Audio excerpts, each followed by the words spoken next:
Hi everyone and welcome back to my YouTube channel.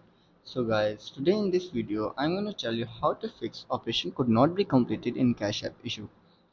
Many iPhone users are facing that their operation could not be completed in Cash App because of some issues and bugs. So today in this video I'm going to tell you how to get rid of this issue. So our step number 1 is restart your app. The first thing to try is to close the app and then restart it. Start it again and see if that has solved the problem or not. If it's not solved, then try solution number 2. Check your internet connection. The Cash app needs to able to go online, of course, either way, Wi-Fi or your phone cellular service. Make sure you have a strong Wi-Fi signal in the status at the top of the phone display. If it's not clear, if you have reliable service, try to use another app and access the internet to make sure your connection isn't what's causing a problem.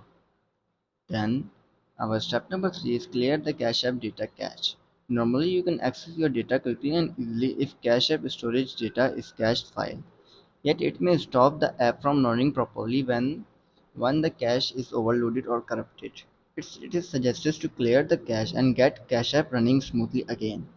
For deleting it, first you have to go to your settings and scroll down and tap on general. Again you scroll down and tap on iPhone storage. Wait for some second, scroll down, then tap on cache app, tap on offload, and then reinstall it. After applying this and you are still facing the same issue, then make sure that your cache app is up to date.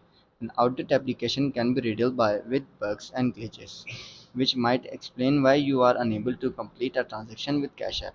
Make sure you update the app to the latest version. And then our last and the final step is to reset your iPhone settings. You may have unknowingly changed a setting that is causing your Cash App that could not complete the operation. To see if this is the case, you must reset all settings on your iPhone. This will not delete any of your data but will reset settings to their factory default.